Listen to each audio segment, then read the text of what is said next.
For many people, if they listed words that they associate with the Reverend Dr. Martin Luther King Jr., the word sacrifice would be one of them. As a civil rights leader, some would say that he made the ultimate sacrifice on April 4th, 1968, when he was assassinated.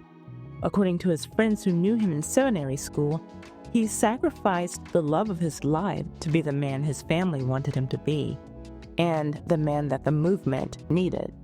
But if he had had the choice to make his own decisions and be his own man, his lady most likely would have been a white one, Betty Moitz.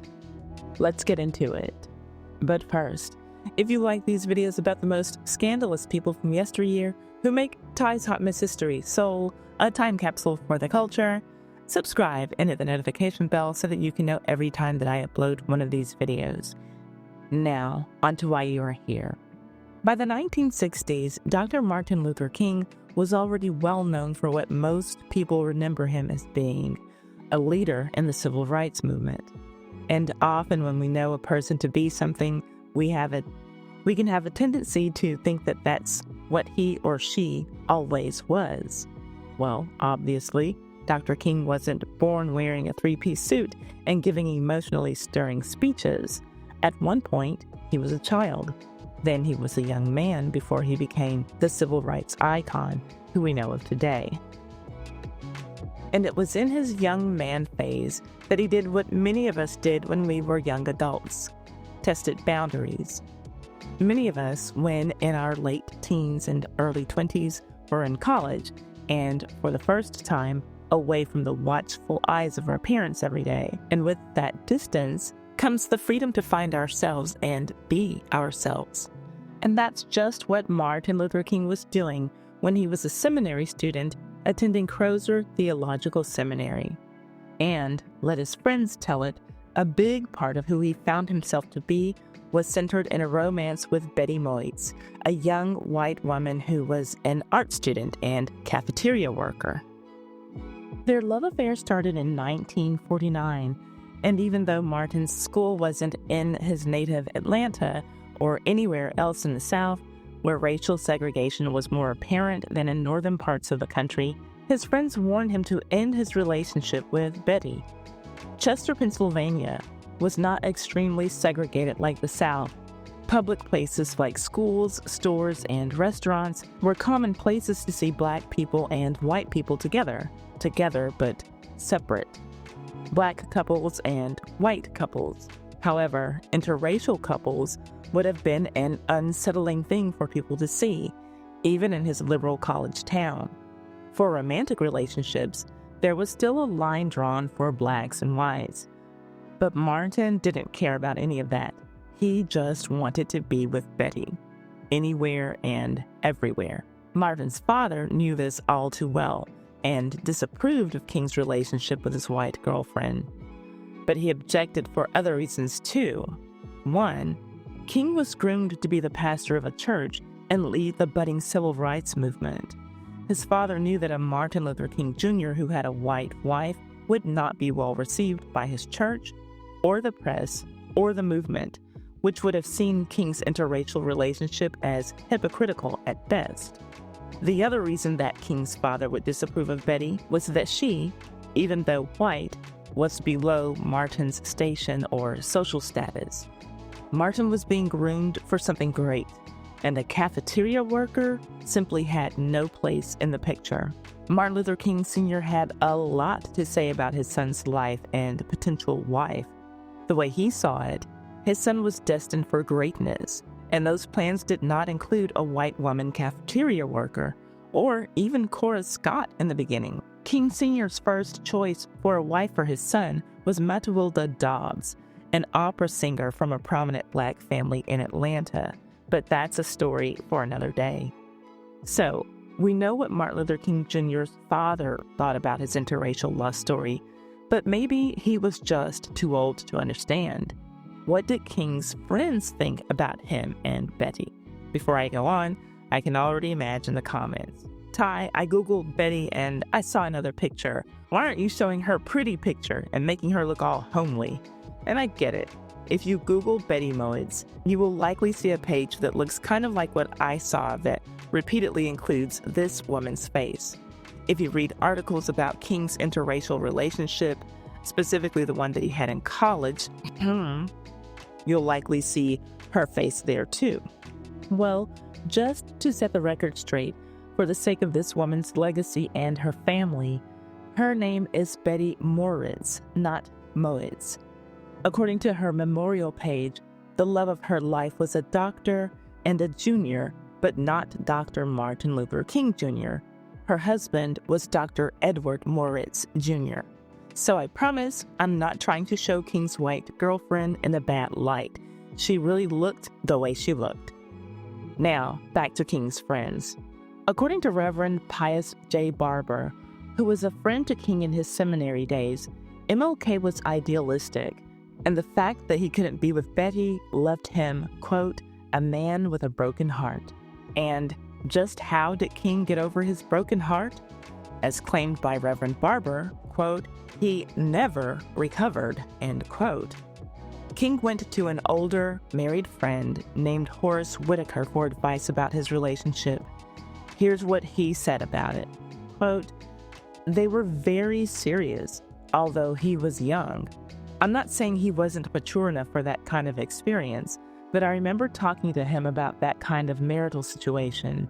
And we had talked about it from the standpoint that if he intended to go back to the South and pastoring at a local church, that might not be an acceptable kind of relationship in a Black Baptist church. And I think he would be valuing that in light of whether or not it was a workable situation, knowing his own particular sense of call, end quote. And another of King's friends, Marcus Wood, said, quote, King used to go over to their house quite often to see her. I suppose that he thought, here I am, out of the South now, and not back home, out in the open, nothing illegal, a free place. Sure, I can walk over to this white girl. King was extremely fond of her. He was also rather proud of the fact that he was able to socialize openly with a white girl, end quote.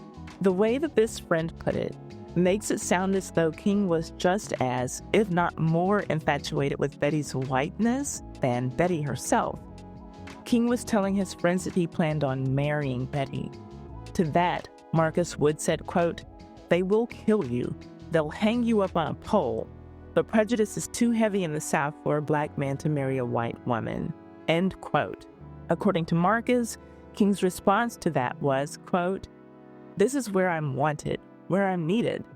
I want to tell the Southern man to wake up. It's a new day coming, end quote. Marcus also said, quote, the more he warned ML that marriage was out of the question, especially if he hoped to become a pastor in the South, the more he refused to break off the potentially controversial relationship. Records of these conversations are what call into question King's motive for fighting. Was he fighting for equality for Black people? Or was he fighting for Black men to have access to white women? So just how did Martin meet this lady who stole his heart? In the kitchen of his college campus where Betty worked, the two struck up a conversation. After a few months, they were a couple, dating out in the open with serious intentions for each other.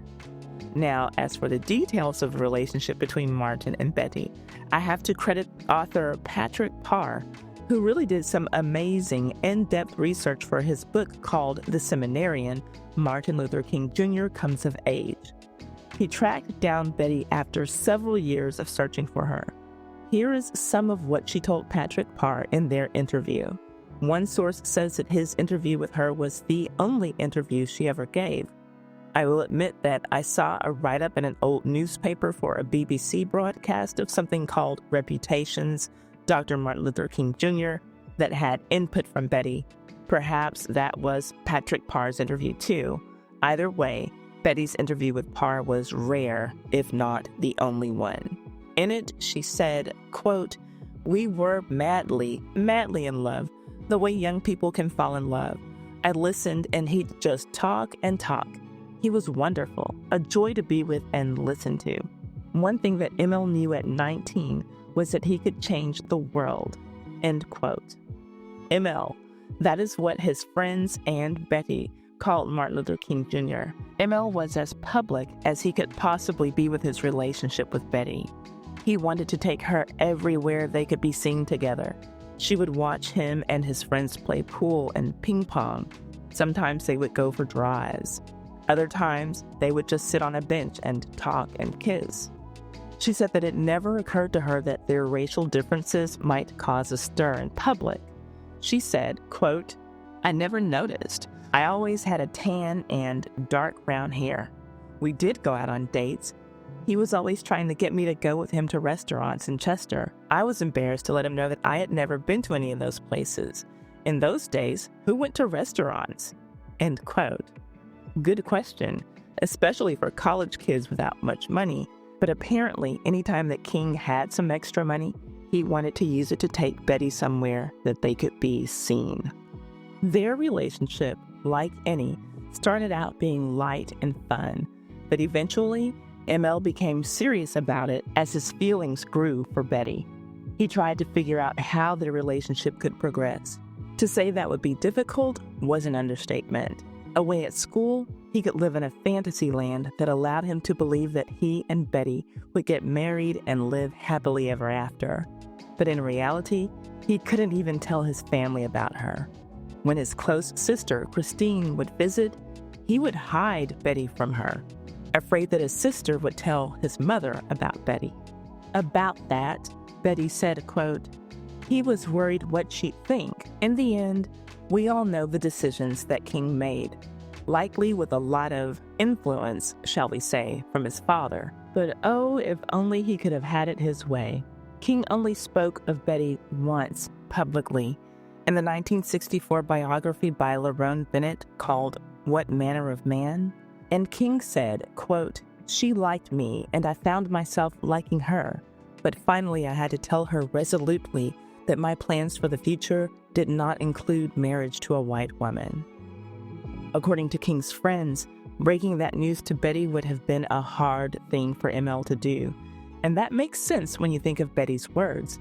Remember that she told Patrick Parr, "We were madly, madly in love, the way young people can fall in love." ML and Betty dated from 1949 until 1951. 2 years later, he was married to Coretta Scott. Betty died in 2016 at the age of 89. Do you know who else married a black woman when he really wanted to marry a white woman? Sammy Davis Jr. I published a video about that on my other channel, and I'll get it up here shortly for you. My sources for this story are The Seminarian, Martin Luther King Jr. Comes of Age by Patrick Parr, mirror.co.uk, salon.com, and the Baltimore Sun Archives 2018 and 2020. Thank you for watching. Please remember to subscribe so that you can see more of your favorite celebrity scandals from yesteryear.